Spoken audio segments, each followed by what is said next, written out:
Bismillahirrahmanirrahim.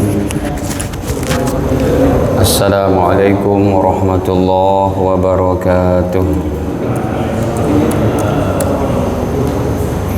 Innal hamdalillah nahmaduhu wa nasta'inuhu wa nastaghfiruh wa na'udzu billahi min shururi anfusina wa sayyiati a'malina.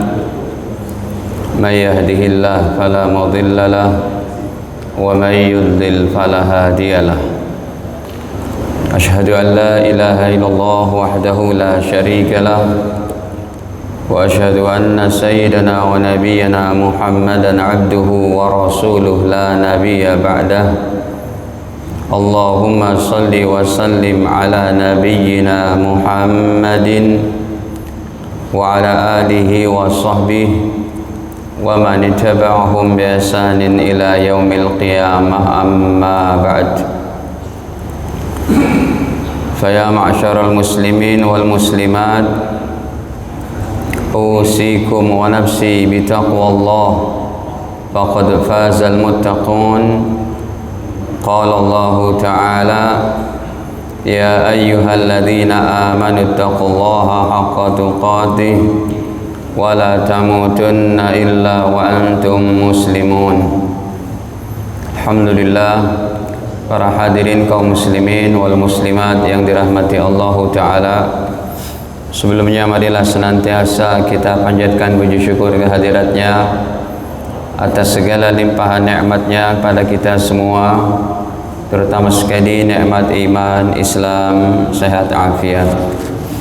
Salawat beserta salam semoga senantiasa tercurahkan kepada Nabi mulia Nabi Muhammad sallallahu alaihi wasallam beserta keluarga, para sahabat, dan juga kita umatnya sampai akhir zaman kelak. Amin ya rabbal alamin. Para jamaah, hari ini Senin pertama, maka lanjutannya daripada Riyadhus Shalihin jilid pertama. Kita masih pada bab begitu banyaknya jalan-jalan kebaikan yang Allah sediakan. Sudah beberapa hadis kita bawakan bahwa diantaranya setiap tasbih, tahmid, takbir, dan tahlil adalah jadi pahala sodakoh. Setiap tubuh kita ada 360 sendi, pertemuan tulang-tulang ini yang semuanya perlu disedekahkan, dan itu cukup dengan kita menjalankan sholat duha 2 rakaat dan lain-lain. Hadirin, kita masuk pada hadis selanjutnya. Hadis ke-7, Anin Nabi sallallahu alaihi wasallam, dari Nabi sallallahu alaihi wasallam qala, beliau bersabda, man ghada ilal masjid aw raha, siapa yang pagi hari berangkat ke masjid salat subuh, aw raha sore hari ya salat maghrib, ya, adallahu lahu fil jannah nuzula, maka Allah sediakan baginya jamuan nanti itu. Jadi ada jamuan dari Allah Ta'ala bagi kaum muslimin, kaum muslimat yang biasa melangkahkan kakinya ke masjid, terutama sholat subuh sama sholat maghrib, ya, menjelang malam, bisa juga sholat asar. Nuzula ini artinya jamuan yang ada warna hitamnya itu, ya, sebagaimana contohnya kata-kata ini Allah firmankan juga sebagai jamuan di surga. Contohnya dalam surat Fusilat, ya, ada surat ke-41 ayat ke-30.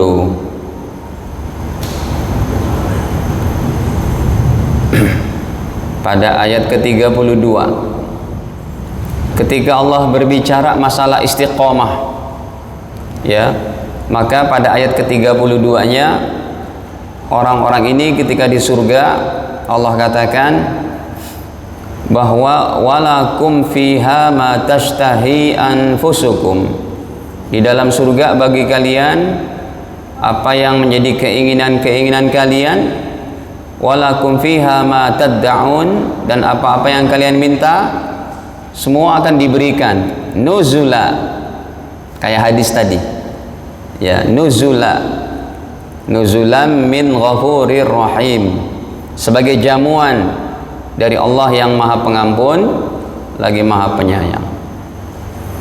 Jadi hadirin, jamuannya ini tentu sangat istimewa ya, tinggal nanti kita memetiknya insyaallah bagi yang istiqomah sholat pagi, sholat sore, maka dia akan mendapat jamuan. Bab ini dimasukkan oleh Imam Nawawi sebagai bab kasrat turuqil khair, begitu banyaknya jalan-jalan kebaikan, termasuk melangkahkan kaki ke masjid. Kan biasanya yang kita tahu tuh melangkahkan kaki ke masjid, satu langkah apa yang populernya itu? Satu langkah menghapus dosa, satu langkah mengangkat derajat. Ini lain lagi nih.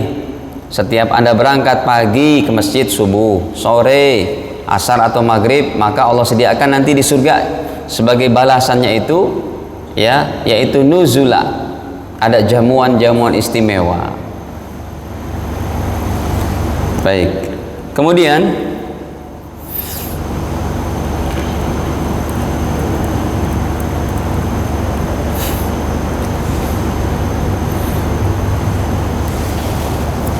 Nabi bersabda pada hadis selanjutnya, ya ini hadisnya masih dari sahabat mulia Abu Hurairah, hadis ke-8. Wa anhu ini dari Abu Hurairah. Kita tahu beliau sebagai periwayat hadis terbanyak dari kalangan para sahabat, 5.374 hadis. Ada 7 orang tuh. Yang paling sedikitnya Abu Sa'id Al-Khudri 1147 hadis. Ya, 7 orang nih. Yang paling banyak 5.347, yang paling sedikitnya 1147 hadis. Sayyiduna Abu Sa'id Al-Khudri radhiyallahu anhu. Jadi para sahabat memang hafalan hadisnya tidak sampai 10.000, tidak. Paling banyak 5.000 itu, Pak. Ya. Lalu ada pertanyaan, bagaimana kok Imam Ahmad bisa menghafal sampai hampir 1 juta hadis? Imam Bukhari 200.000 hadis yang sahih dan yang dhaifnya. Imam Ibnu Hajar Asqalani hampir 1 juta hadis, dalam biografinya begitu. Padahal sahabat cuma 5.000 yang paling banyak hafal hadisnya, yaitu nih sahabat Abu Hurairah. Jawabannya, karena para ulama abad kedua, abad ketiga, mereka mengumpulkan dari seluruh musnad para sahabat. Kalau Abu Hurairah aja 5.000, Abdullah bin Umar 2.000, Bunda Aisyah 2.000, Anas bin Malik 2.000, Abu Sa'id, Abdullah bin Abbas dengan Jabir bin Abdullah rata-rata 1.000 sekian, yang lain ada 700, dikumpulkan semuanya hampir nilainya segitu, dari 124.000 orang sahabat. Makanya ilmu hadis ini memang sangat dalam ya. Orang yang dia betah dengan mempelajari ilmu hadis, dengan rijal hadisnya, termasuk sanadnya, konten hadis dan substansinya, sababul wurud, perbedaan pendapat, kapan diucapkan oleh Nabi, tanggal berapa, kejadiannya di mana, ini memang sangat menarik. Ya, betullah kata Imam Syafi'i, man hafizul hadis faqawiyat hujjatuhu. Siapa yang hafal hadis, maka hujjahnya menjadi kuat. Baik. Qala Rasulullah sallallahu alaihi wasallam, baginda bersabda, ya nisa al muslimat, wahai wanita-wanita muslimah, kata Nabi. Ibu-ibunya ada nih ya. Ibu Rasul memanggil wanita muslimah, ya nisa al muslimat, ibu-ibu, kalau terjemahan bebasnya emak-emak gitu ya. La tahqiranna jaratun li jaratiha, janganlah menghina, ngebuli lah bahasa sekarangnya itu, bahasa medsosnya. Janganlah menghina satu tetangga wanita dengan tetangga wanita yang lainnya. Walau firisna syatin, sekalipun yaitu sekalipun dia bersedekah dengan satu kaki kambing. Ya, kaki kambing apa sih Pak? Bukan pahanya ya Pak. Kalau paha mah enggak dibuli kan. Kalau kaki kambing kan cuma kaki doang. Padahal kalau sekarang sop kaki kambing mahal juga ya Pak. Sop kaki kambing. Ini pada zaman Nabi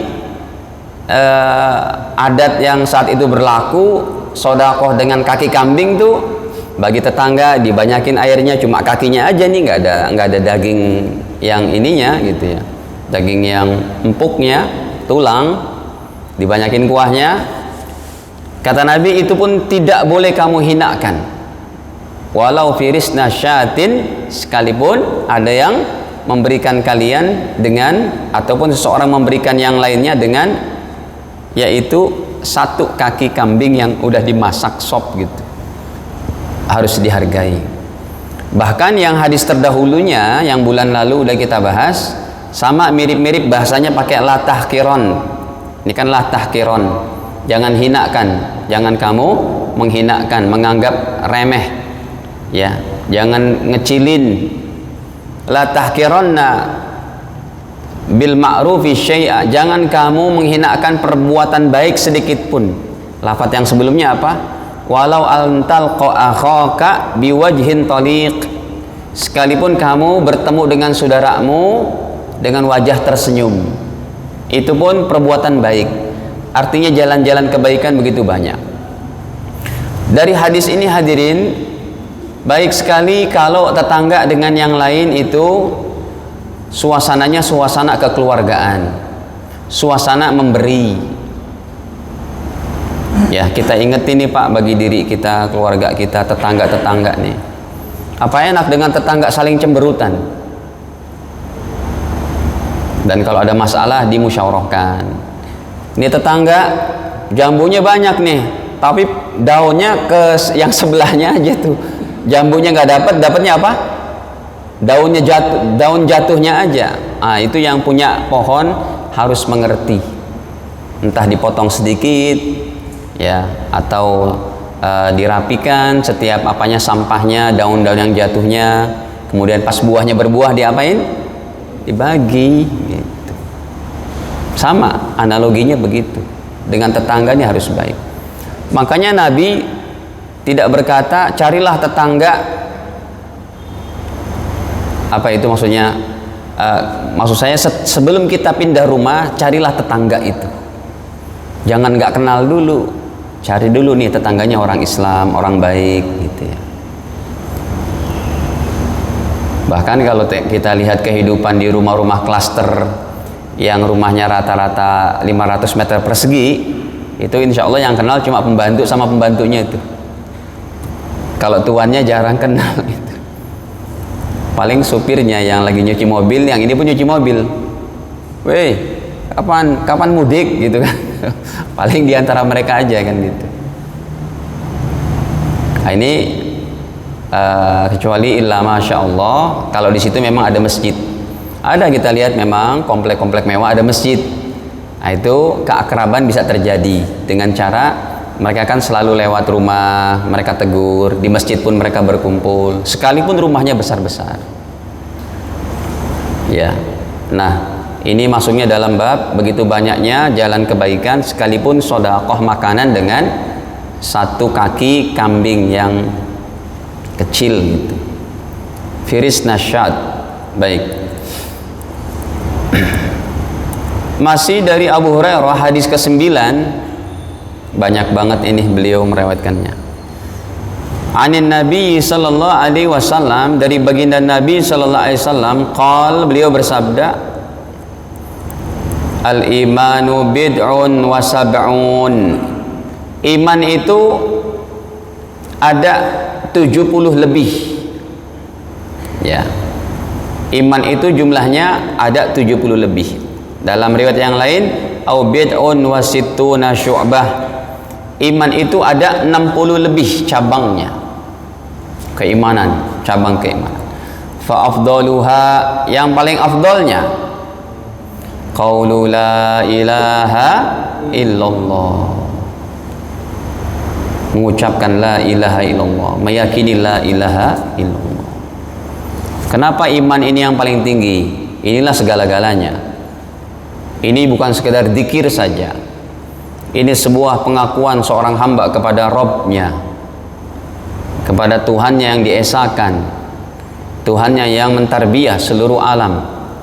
Ini yang paling tinggi keimanan. Makanya hadirin, ada dalam hadis riwayat Imam Abu Daud 3118,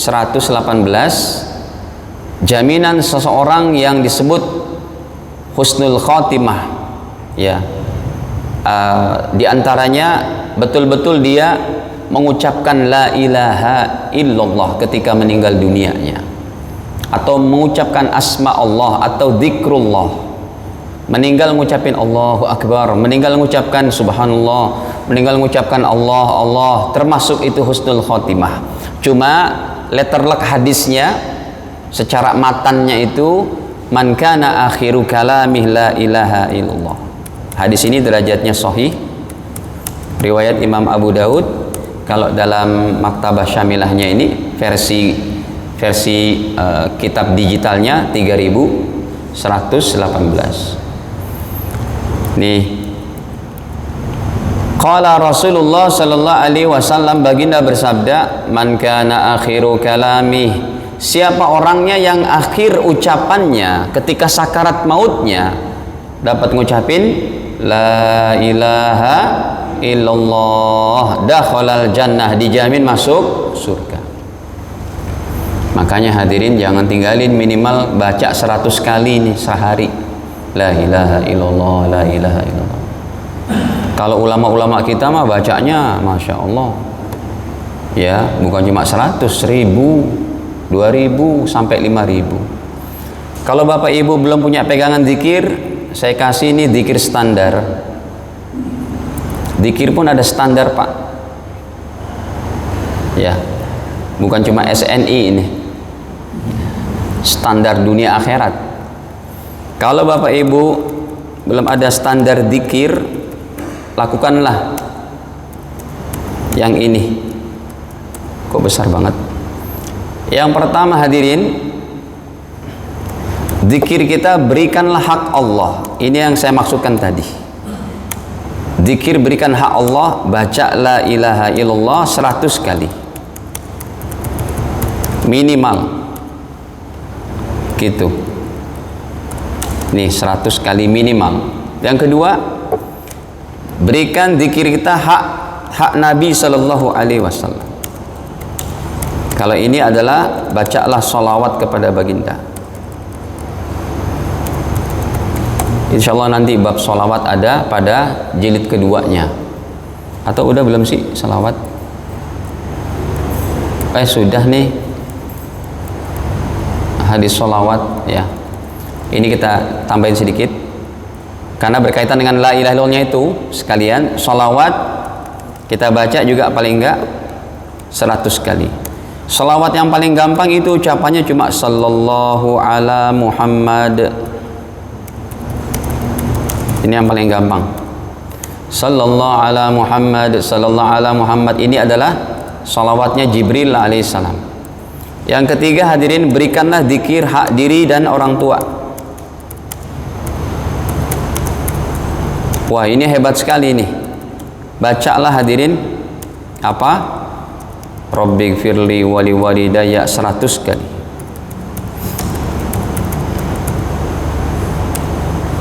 Wali walidayya 100 kali. Nah, para jamaah, jadi ini tambahan saja. siapa di antara kita yang belum istiqomah dalam amalan dzikir, silahkan amalan yang 3 ini amalkan. Ya, baca la ilaha illallah 100, salawat 100, kemudian Rabbighfirli wali walidayya. Yang nomor 3 ini hebat. Setiap kita baca 100, kenapa saya berikan yang pendek-pendek ini, nggak pakai warhamhuma kama rabbayani shaghira? Tujuannya untuk supaya kita mudah dulu mengamalkan. Baca 100 Rabbighfirli wali walidayya, Rabbighfirli. Itu setiap kita baca Rabbighfirli wali walidayya, derajat bapak ibu kita di surga dinaikkan 1 tingkat. Jadi kalau kita jadikan wiridan, bukan cuma doa saja habis sholat, wiridan kita jadikan, maka bapak ibu kita di alam kuburnya dinaikkan derajatnya 100. Hadis ini derajatnya hasan, riwayat daripada Imam Ahmad bin Hambal, Imam Hambali pada 10.610. Ya, ini ada dalam untuk meyakinkan saja, hadirin. Jadi jangan tinggalkan. Kan biasanya kita dzikir istighfar tuh cuma astagfirullah, astagfirullah, astagfirullah 100 kali, ataupun astagfirullahaladzim, astagfirullahaladzim. Ini saya ajarin, tambahkan, pakai boleh astagfirullah wali walidayya, tapi kepanjangan itu kan. Enaknya Rabbighfirli wali walidayya. Ini lihat hadisnya. Inilah yang membedakan kita ngaji ilmu sama nggak pernah ngaji, Pak. Orang yang ngaji apa ngerti yang begini? Beruntunglah orang-orang yang sudah mendapat ilmu dan dia mengamalkannya. Hadirin, sebentar sebelum kita lanjut, ini penting, makanya saya mampir ke sini sebentar. 10.610 baginda Nabi Sallallahu Alaihi Wasallam, kok 10.000? 10.610 nih. Qala Rasulullah sallallahu alaihi wasallam, baginda bersabda, innallaha azza wa jalla, sesungguhnya Allah yang maha aziz, maha perkasa, wa jalla yang maha jalil, maha agung, la yarfa'u darajata lil abdi salih, Allah akan mengangkat derajat seorang hamba soleh, yaitu orang tua, sepasang suami istri soleh. Derajatnya diangkat di mana? Fil jannati, di dalam surga. Terus di dalam surga diangkat itu. Orang yang udah di alam kubur, dia bisa melihat derajatnya naik terus di surga, ratingnya naik terus, bisa terlihat. Alam kubur ini bisa menyingkap segala daripada dimensi yang menjadi penghalang. Pak Imam nih mungkin udah sampai makomnya. Antum bisa lihat ada orang di sebalik tembok ini? Belum sampai makomnya. Atau bapak-bapak mungkin Pak Haji Ucu bisa lihat ada orang? Nggak bisa kan, Pak? Kalau kita sudah meninggal, jangankan yang cuma di situ, kita dikubur di sini, anak kita ada di timur tengah, bisa kita lihat di alam barzah. Itu hebatnya doa dan istighfar. Orang yang berada di sebalik tembok, dengan mata tangan kita nggak bisa kita jamah, ada tembok, mata terhalang. Tapi kalau kita doakan, tembus.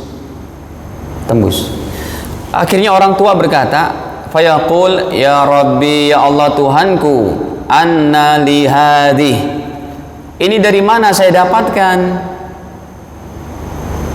Kenapa derajat saya naik terus ya Allah dalam surga? Bapak ibu kita yang udah meninggal, praktekkan Pak, yakinkan.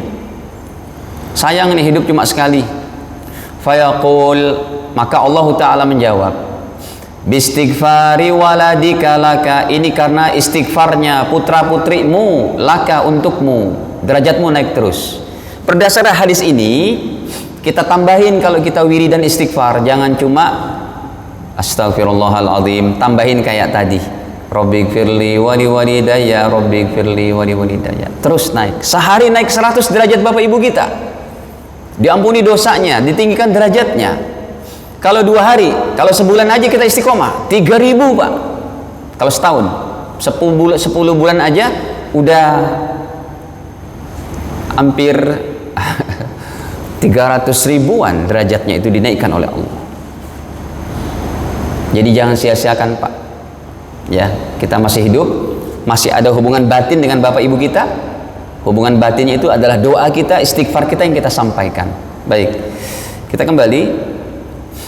Nabi bersabda, yang paling tingginya Zikir paling afdolnya adalah qaulu la ilaha illallah, ucapan la ilaha illallah.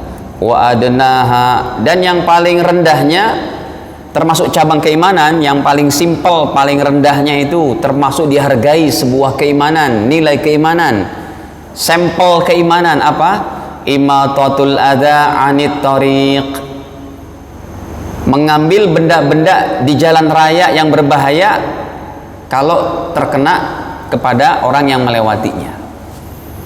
Ya, memindahkan benda-benda yang berbahaya di jalan umum. Subhanallah, ini kan bukan ibadah mahdoh Pak, bukan sholat, puasa, zakat, haji, umroh. Ini adalah sebuah kehidupan sosial bermasyarakat. Tapi Masya Allah termasuk daripada cabang keimanan, dihargai oleh Allah. Ada paku, ada beling. Semisal itu juga, kita lagi naik motor, naik mobil, anak kucing Pak, sering banget ini saya ngalamin ya, anak kucing tiba-tiba tertati-tati ke tengah jalan raya. Kita parkir sebentar, kita keluar, kita pindahkan. Ya Allah, kasihan. Apalagi anak kucing ya, kalau kelindes dia, itu sering sekali kita dapati. Jadi hadirin, kita bisa mengumpulkan ini poin-poin hasanah, poin-poin kebaikan kita untuk kehidupan kita di akhirat. Apalagi ini sifatnya interaksi sosial. Bisa jadi orang-orang non-muslim dengan melihat keindahan akhlak orang Islam, hatinya pun terenyuh, Allah kasih hidayah masuk Islam, bisa jadi ya. Saya pernah lihat itu hadirin, ada mobil anak muda berwajah Cina gitu kan, udah gitu mobilnya mogok, masih bagus padahal, tapi mungkin akinya dia nggak ini, aki soak. Akhirnya dia berhenti, dia minta dekat pom bensin waktu itu. Setiap orang yang beli bensin dimintain tolong dong Pak, casin ini apa, tapi nggak ada yang mau apa. Iya, pakai aki kan bisa tuh digentak gitu nanti. Ya nggak ada yang mau gitu. Tiba-tiba ada mobil, ya dia masuk ke situ. Kita lihat orangnya ini pakai pici, orangnya apa ya, ada kelihatan agamanya gitu. Si anak muda Cina ini bilang, Pak tolong bisa Pak? Iya bisa. Dia tunda dulu beli bensinnya, diitukan dulu. Kebetulan dari pom bensinnya itu ada alatnya, jadi dikasih, ayo bismillah, kelak bisa ternyata. Itu kan akhlak Pak, indah sekali Islam ini ya. Tidak boleh Islam itu, orang Islam ada rasa dengki, dendam, permusuhan kepada seseorang. Semua kita bersaudara ya. Surat An-Nisa surat keempat ayat pertama, kita diciptakan daripada satu jiwa, Nabi Adam, dan dari Bunda Hawa tulang rusuk yang sebelah kiri Nabi Adam yang Allah ciptakan. Wal haya'u syu'batum minal iman, dan punya rasa malu juga sebagian daripada keimanan ya. Ini rasa malu pun merupakan keimanan. Makanya sebagian daripada perkataan para nabi dalam hadisnya itu, hadis sahih, kata Nabi, wa min qaulil mursalin, sebagian daripada perkataan para rasul ya, illam tastahyi faf'al ma syi'ta, kalau kamu sudah enggak punya malu, kerjakanlah sesukamu. Karena rasa malu termasuk daripada bagian daripada keimanan. Ini rasa malu dalam berbuat maksiat di hadapan orang lain, berbuat dosa ya, rasa malu dalam melanggar syariat. Bukan malu ke masjid Pak, malu Pak Ustadz ke masjid pakai sarung, pakai pici, itu mah malu dari setan yang begitu. Malu Pak Ustadz mau ngaji, umur saya udah berapa nggak bisa baca Quran, malu. Itu malu yang nggak benar ya. Jadi malu yang benar itu malu yang dia melanggar syariat, peraturan Allah, itu malu. Sekalipun dalam kesendiriannya, karena Allah senantiasa melihat kita. Baik. Nah hadirin, kita lihat hadis ke-10, masih dari beliau nih, anhu, dari Sayyiduna Abu Hurairah, anna Rasulullah sallallahu alaihi wasallam qala, Nabi bersabda, bainama rajulun yamshi bi tariqin, ada seorang laki-laki. Dalam riwayat lain ada wanita dari Bani Israel, wanita pelacur, ya, yamshi bi tariqin, yang dia berjalan di satu jalan, istadda alaihil atash, terasa haus banget ini. Kemudian fawajada bi'ran, dia mendapati sumur, fanazal fiha, dia turun, dia ambil air, fasyariba, dia minum. Summa kharaja, kemudian dia mau berangkat. Faida kalbun yalhas, tiba-tiba dia lihat ada ada anjing yang menjulurkan apanya? Lidahnya. Ya'kulus sara, ya, yang dia kayak kehausan dan kayak makan debu begitu. Minal atash, dari rasa hausnya. Faqala rajul, maka laki-laki ini berkata, dalam riwayat lain wanita pelacur, bukan laki-laki, gitu ya. Laqad balagha hadzal kalbu minal atash, sungguh anjing ini udah haus banget ya, kesian. Mislul ladzi kana qad balagha minni, sama kayak aku juga barusan aku kehausan, tapi aku sudah minum. Akhirnya dia fanazala bi'r, dia turun lagi tuh ke sumurnya. Famala khuffahu, dia ambil daripada, ya, namanya apa itu, dia punya sepatu, diambil sepatu kan begitu tuh, pakai alatnya, jadi sepatunya jadi alat untuk ngambil air, dia sempurnakan, dipenuhkan dengan air, ya, dibawa ke atas dan dikasih minum, hatta raqiya, sampai ketika dia sudah sampai atas, fasaqal kalba, diminumkan ke anjing, ya. Ini kalau ceritanya dia gigit sepatunya itu pakai mulutnya laki-laki tadi, dia naik dulu ke atas gitu ya, karena susah naiknya. Sekarang dia harus megang apa, naik dari sumurnya itu, kemudian dia juga apa, harus megang sepatunya yang sudah diisi air, udah ke atas baru diminumkan ke anjingnya.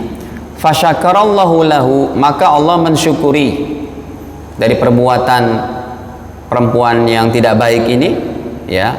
Faghafara lahu, atau laki-laki yang tidak baik tadi, maka Allah ampuni dia dosanya, ya. Hadirin, singkat cerita, Allah mensyukuri pekerjaan orang ini yang dia telah menolong anjing.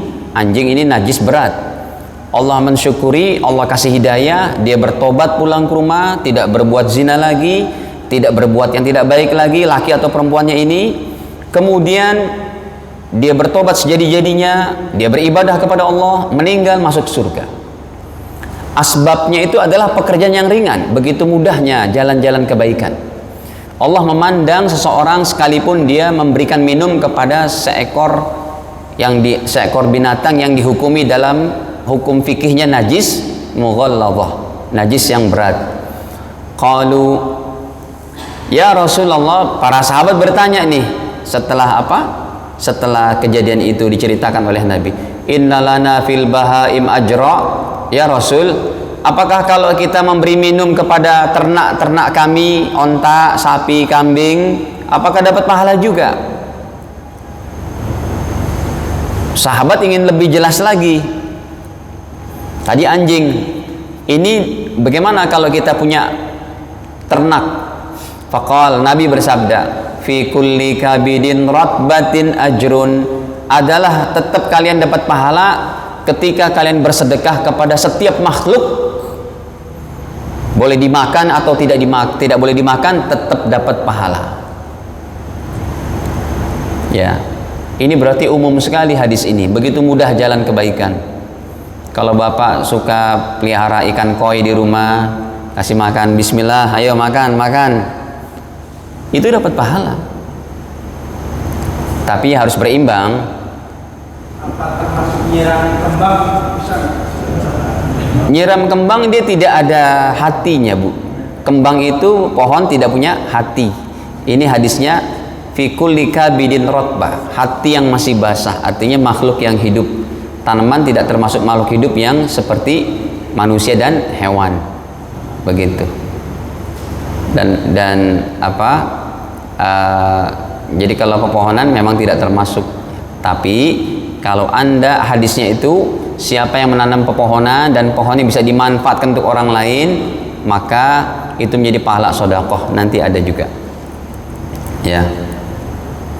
Nih, fasyakarallahu lahu, Allah bersyukur kepada perbuatan laki atau perempuan pelacur tadi, faghafara lahu, Allah ampuni dosanya, fa'adkhalahul jannah, maka Allah masukkan ke dalam surga. Ya, sama juga nih nilainya hadisnya, yaitu baghiyun min baghaya, yaitu pelacur-pelacur yang dari Bani Israel. Dia berbuat seperti itu, dia pulang ke rumah, Allah syukuri perbuatan dia telah memberi minum seekor anjing, dia bertobat, dia menutup aurat, akhirnya dia ibadah, meninggal dunia, masuk surga. Gitu. Penjelasannya bukan sesingkat dia memberi minum itu langsung masuk surga. Ya, penjelasannya dia bertobat, kemudian dia menangis jadi-jadinya, dia beribadah, meninggal, masuk surga. Cuma kan penyebabnya karena apa? Ngasih minum seekor anjing tadi. Ada yang tanyakan sampai sini, Pak? Silakan. Waalaikumsalam. Saya sering dengerin taklim-taklim, salah satunya untuk mendapatkan tiket ke surga banyak cara. Salah satu contoh ikhlas itu katanya benar rumah di surga. Sebentar. Salah satu contohnya kita suka baca surat Al-Ikhlas, akan benar rumah di surga. Iya, betul.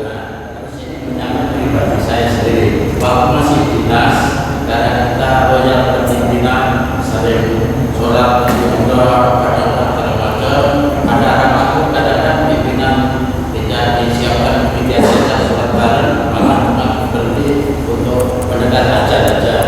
Nah, selanjutnya setelah pensiun, ya alhamdulillah saya rajin ke masjid. Namun di kemudian hari suatu saat kalau saya sakit di rumah, sholatnya tidak lagi waktu berjamaah. Pertanyaan saya ini, Ustaz, nantinya katanya bahwa yang akan dihisab pertama kali sholatnya. Nah, sholat itu dalam maksudnya dimaksud apakah sholat itu kalau tidak diterima sekian tahun tidak diterima, apa mungkin sudah 1, 2 hari, 3 hari istiqomah bisa diterima? Terima kasih. Assalamualaikum warahmatullahi wabarakatuh. Waalaikumsalam. Sholatnya nggak diterima, yang istiqomah. Ya, artinya sholat itu mungkin 60 tahun itu nggak diterima, namun ada 1-2 sholat mungkin yang istiqomah sekali bisa diterima oleh salah satu contoh, sehingga amal-amal selanjutnya bisa untuk itu. Saya nggak begitu jelas ya, Pak. Antum terjemahin? Nggak jelas.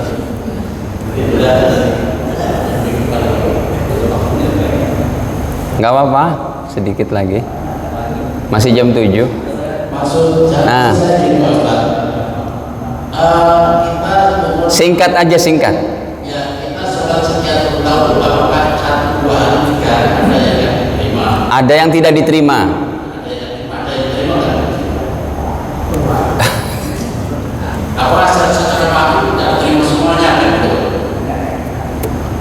Ya, begini Pak. Yang pertama surat Al-Ikhlas ya.